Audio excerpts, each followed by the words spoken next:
علیکم ورحمۃ اللہ وبرکاتہ۔ محترم و مکرم سامعین کرام، قومی کونسل برائے فروغ اردو زبان کے تحت چلنے والے ایک سالہ عربی سرٹیفکیٹ کورس کی کتاب دروس اللغۃ العربیہ للمبتدئین، اس کتاب کے سبق نمبر 38 تک ہم نے تمام اسباق کو پڑھا بھی اور ان کے سوال جواب کو حل بھی کیا۔ آج ہم اسی کتاب کے سبق نمبر 39 کو پڑھ رہے ہیں، جس کا عنوان ہے الدرس التاسع والثلاثون، 39واں سبق منادا۔ منادا اسے کہتے ہیں جسے پکارا جائے۔ منادا اس شخص کو کہتے ہیں جسے کیا کیا جائے؟ پکارا جائے۔ اور سبق ہے ہمارا منتزہ تفریقہ، جہاں پر ہم تفریق کرتے ہیں۔ اب منادا کے کچھ اصول سمجھ لیجئے۔ جیسے میں کہوں گا ولدن، کوئی بھی لڑکا، کوئی لڑکا، لیکن میں کہوں یا ولدو، اے لڑکے، اب یہ لفظ یا نے کیا کر دیا؟ یہ عام لڑکے کو خاص کر دیا۔ منادا ہمیشہ خاص ہوتا ہے۔ اور اگر منادا مضاف ہو، جیسے مضاف مضاف الیہ، رسول اللہ، اللہ کے رسول، اللہ کے رسول، اگر منادا مضاف ہو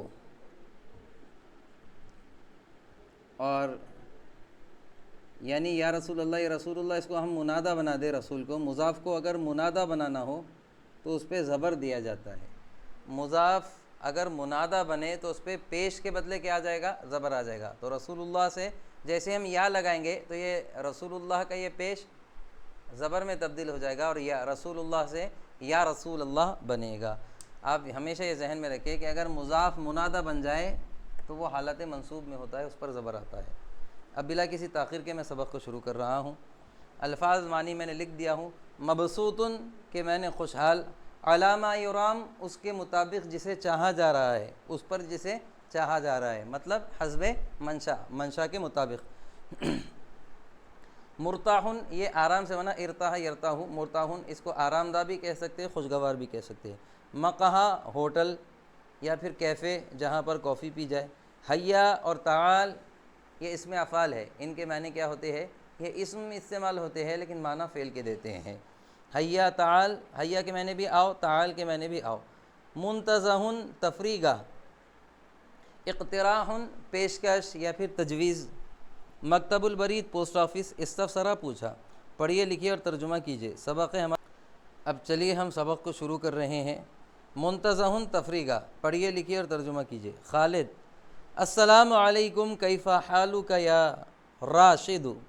خالد اور راشد کے درمیان کنورزیشن چل رہا ہے، گفتگو چل رہی ہے۔ تو خالد راشد سے کہتا ہے السلام علیکم، کیف حالک یا راشد، تم پر سلامتی ہو اے راشد، تمہارا حال کیسا ہے؟ اب راشد جواب دے رہا ہے وعلیک السلام، وعلیکم السلام، تم پر بھی سلامتی ہو۔ اہلاً یا خالد، اے خالد، مرحبا، جس کو ہم ویلکم یا خالد کہہ سکتے ہیں۔ انا مبسوط و کیف انت، میں خوشحال ہوں، میں اچھا ہوں، اور آپ کیسے ہیں؟ خالد: علامہ یرام، میں بھی حسب منشا ہوں۔ علامہ یرام اس کے مطابق ہوں جسے چاہا جا رہا ہے، مطلب حسب منشا ہوں۔ وبینما كان راشد وخالد يتحدثان وصل صديقهما عبد الرحمن۔ وبینما كان راشد و خالد یتحدثان، وبینما اور اس دوران، كان تھے، خالد و راشد یتحدثان گفتگو کرتے ہوئے، اس دوران کے خالد اور راشد گفتگو کر رہے تھے۔ وصل صديقهما عبد الرحمن، ان کا دوست عبد الرحمن آ پہنچا۔ عبد الرحمن اب دونوں کی گفتگو میں کنورسیشن میں داخل ہوا۔ ماذا تفعلان ہنا یا صدیقی، ماذا تفعلان، آپ دونوں یہاں کیا کر رہے ہیں؟ یا صدیقیہ، اے میرے دونوں دوست، یا صدیقیہ، اے میرے دونوں دوست، ماذا تفعلان، تو آپ یہاں کیا کر رہے ہیں؟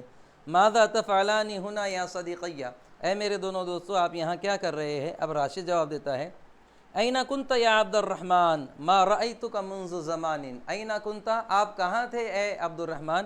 ما رأیتک، میں نے آپ کو نہیں دیکھا، منذ زمان، ایک زمانے سے۔ خالد: الی متی الوقوف ہنا لندخل المقہی ونتحدث ہناک۔ اب خالد کہتا ہے، راشد نے عبد الرحمن سے کہا آپ کہاں تھے عبد الرحمن، میں نے آپ کو ایک زمانے سے نہیں دیکھا۔ تو خالد کہہ رہا ہے الی متی الوقوف ہنا، ہم یہاں کب تک ٹھہریں گے؟ لندخل المقہی ونتحدث ہناک، لی کے معنی ہوتے چاہیے اور دخلا کے معنی داخل ہونا۔ لندخل المقہی، ہمیں ہوٹل میں، کیفے میں داخل ہونا چاہیے، ونتحدث ہناک، اور وہیں پر بات کرنا چاہیے۔ عبد الرحمن کہتا ہے کہ بالکل ٹھیک ہے۔ راشد لا یا خالد، اب راشد کہہ رہا ہے کہ نہیں اے خالد، لقد نہانی ابی عن الجلوس فی المقاہی، یقیناً مجھے میرے ابا نے منع کیا ہے بیٹھنے سے ہوٹلوں میں، مقاہا کی جمع مقاہی، لقد نہانی مجھے یقیناً منع کیا ہے، ابھی میرے ابا نے، عن الجلوس بیٹھنے سے، فی المقاہی ہوٹلوں میں، مجھے میرے ابا نے ہوٹلوں میں بیٹھنے سے منع کیا ہے۔ خالد کہتا ہے لماذا تخاف اباک یا رجل، اے آدمی تم اپنے ابا سے کیوں ڈر رہے ہو؟ لا یخبرہ احد منا، ہم میں سے اسے کوئی بھی نہیں بتائے گا، حی نمشی، آؤ ہم چلے۔ عبد الرحمن اذن نمشی یا شباب الی المنتزہ، تب تو اے نوجوانوں، اے جوانوں، تب تو ہمیں تفریح گاہ کی طرف چلنا چاہیے، ونجلس ہناک، اور وہاں پر بیٹھنا چاہیے۔ راشد نعم یا عبد الرحمن اقتراحک جید، اب راشد کہتا ہے بالکل اے عبد الرحمن، ہاں اے عبد الرحمن، آپ کی رائے بہت اچھی ہے، اقتراحک جید، آپ کی رائے اچھی ہے، وکلامک معقول، اور آپ کا کلام بھی معقول ہے، قابل سمجھ ہے۔ جاء سعاد ورأت الزملاء واقفین فی الطریق فتقدمت الیہم، جاء سعاد، اب سعاد ایک لڑکی ہے، اب یہ تینوں دوست بات کر رہے ہیں تو سعاد آ جاتی ہے۔ جاء سعاد، سعاد آئی، ورأت الزملاء واقفین فی الطریق، اور اس نے اپنے کلاس میٹ کو راستے میں کھڑا ہوا دیکھا، فتقدمت الیہم، تو ان کی طرف آئی۔ سعاد اب ان تینوں سے بات کر رہی ہے۔ سعاد ماذا تعملون ہنا یا جماعہ، اے گروہ، اے جماعت، اے گروپ، تم یہاں پر کیا کر رہے ہو؟ یا جماعت کے معنی گروپ ہوتے ہیں، اے گروپ تم یہاں پر کیا کر رہے ہو؟ خالد الی این تقصدین یا سعاد، اب خالد سعاد سے بات کر رہا ہے کہ آپ کہاں جانے کا ارادہ رکھتی ہے اے سعاد؟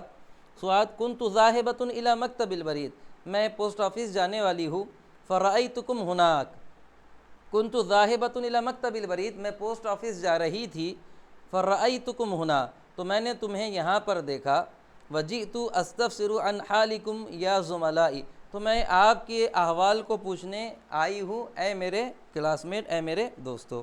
عزیزان گرامی، یہاں پر یہ چھوٹا سا سبق ختم ہوا، اب انشاءاللہ اگلی ویڈیو میں ہم اس کے سوال جواب کو حل کریں گے، تب تک کے لیے اللہ حافظ۔